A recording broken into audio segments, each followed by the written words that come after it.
Ever tried quitting smoking, like using patches or gum, or just willpower, and you can't seem to kick it? It's like something's missing, right?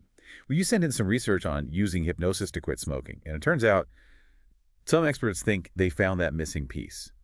It seems like this expert, Virginie, she sees smoking as a symptom rather than the actual problem itself.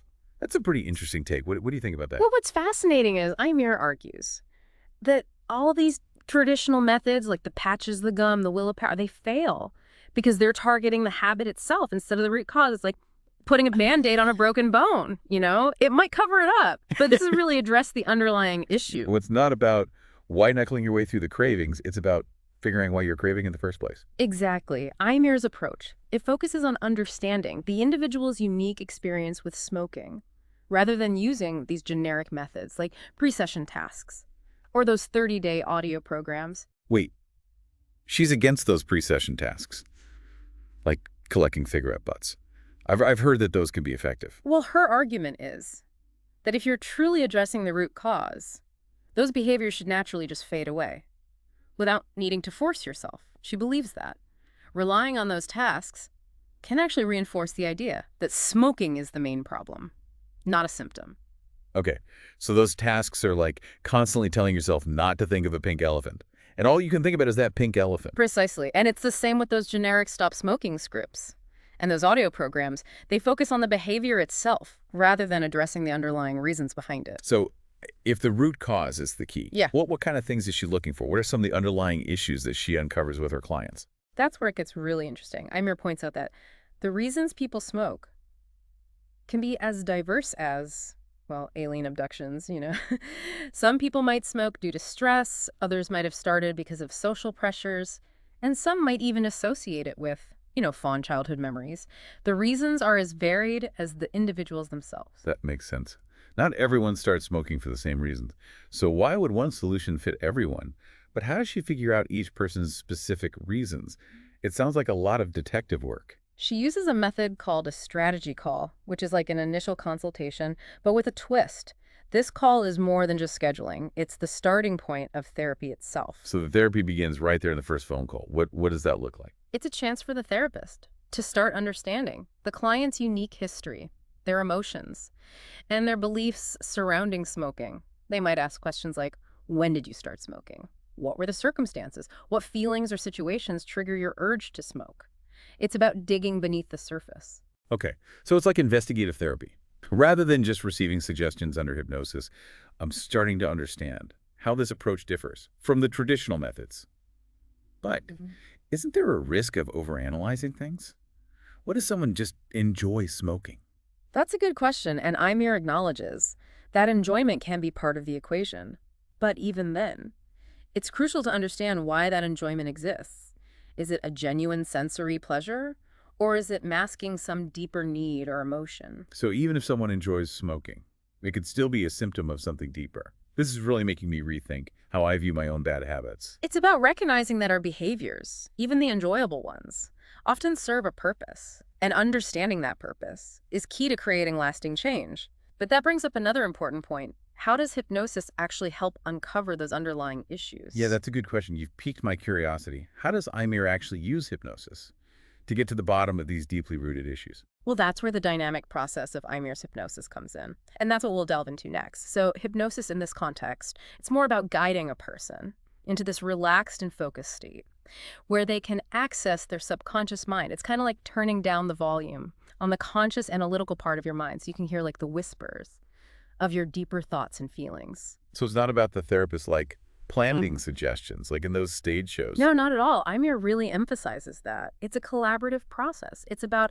helping the client discover their own truths, their own underlying motivations for smoking. Okay, so she's not waving a pocket watch Oh. and making people cluck like chickens. It's more like a Yeah, guided exploration of the subconscious mind. exactly. And within that state of deep relaxation, the therapist might use various techniques, for example.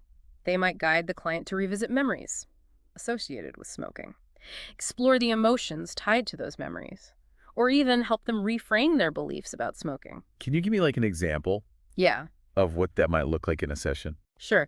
Let's say someone started smoking as a teenager to fit in with a certain group. The therapist might guide them back to that time, help them relive those experiences and the emotions that they felt. They might explore questions like, what need were you trying to fulfill by smoking?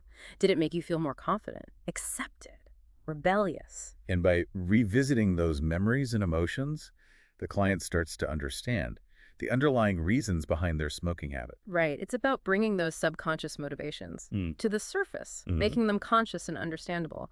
And once those underlying needs are addressed, the urge to smoke often diminishes naturally. So it's not about suppressing the desire to smoke, but about understanding and addressing the reasons behind it. That makes a lot of sense. But I'm curious, how does this approach deal with the physical addiction to nicotine? That's a very important point. While hypnosis doesn't directly address the physical withdrawal symptoms, by dealing with the psychological aspects, it can significantly reduce the cravings and make the physical withdrawal much easier to manage. So it's like taking away the mental crutch, making the physical aspect less of a hurdle. That's a great way to put it. And IMIR often combines hypnosis with other supportive measures, like lifestyle changes or relaxation techniques, to help clients manage the physical aspects of quitting. That's pretty comprehensive. So going back to those strategy calls, it sounds like they play a vital role in this whole process. Absolutely. Remember, IMIR sees those calls as the beginning of therapy. It's where the therapist starts gathering information, and the client begins to introspect, setting the stage for deeper exploration during the hypnosis sessions. So it's about building that rapport and trust from the very beginning. And I imagine that individualized approach makes it much more effective than those one-size-fits-all programs. That's precisely IMIR's argument. She believes that truly lasting change comes from understanding and addressing the individual's unique needs and motivations. It's not about simply telling someone to stop smoking, but about empowering them to make a change from within. This is really fascinating. It's like reframing the entire narrative around quitting smoking. It's not a battle of willpower. It's a journey of self-discovery. Exactly. And it makes you wonder, could this symptom approach be applied to other challenges that we face? Could we look at procrastination, overeating, or anxiety as symptoms of deeper issues? That's a powerful thought. It's like a whole new lens for understanding ourselves and our behaviors. But let's not get ahead of ourselves. We still have a lot to uncover about IMIR's approach to quitting smoking. You're right, there's still much more to explore. Let's delve a little deeper into what IMIR considers essential qualities in a therapist using this approach. So if someone's listening and thinking, okay, this IMIR approach, this sounds promising, what should they be looking for in a therapist? What makes a therapist like truly qualified to guide someone through this process? Well, based on what we've learned from IMIR's research, there are a few key things to consider. First and foremost, they should view smoking as a symptom, not the problem itself. That fundamental understanding is crucial for this entire approach to work. That makes sense. It's like going to a mechanic who thinks your engine sputtering is the problem. But it's actually like a faulty fuel line. You need someone who can see the bigger picture. Exactly. You need someone who's going to investigate, not just treat the surface level issue. Secondly, you want a therapist who champions individualized therapy. They should be keen to spend time understanding your unique story, your history with smoking, and the emotions tied to it. It shouldn't feel like they're following a script or just plugging you into a prepackaged program. So it's less about following a rigid protocol and more about tailoring the approach to the person sitting in front of them. Precisely. It's about recognizing that each individual's journey to quitting smoking is unique. And finally, and this might seem obvious, but you want someone who's experienced and qualified. In hypnotherapy, do your research, check their credentials, read reviews, and most importantly, trust your gut feeling. That's all great advice. I'm taking notes here. This has been incredibly insightful. It's like you've opened up a whole new world of possibilities, not just for quitting smoking, but for understanding ourselves and our behaviors in general. I'm glad you found it valuable. I think the biggest takeaway here is that change is possible, but it often requires us to look beyond the surface and understand the deeper reasons behind our actions. By addressing those root causes, we can create lasting change that goes far beyond simply breaking a bad habit. Absolutely. It's not about willpower. It's about understanding. It's about getting to the root of the issue rather than hacking at the leaves. Exactly. And that applies to so many areas of life. This deep dive has really changed my perspective on quitting smoking. It's not about fighting an addiction. It's about understanding a part of yourself. And maybe, just maybe, that understanding can lead to a healthier, smoke-free life. And who knows, maybe this approach can even be applied to other areas of life where we feel stuck or struggle with unwanted behaviors, it's something to think about, isn't it? It definitely is. A big thank you to you, the listener, for setting us down this fascinating path. We'll be back next time for another deep dive into a topic that's sure to challenge our thinking and spark new insights. Until then, keep exploring, keep questioning, and keep diving deep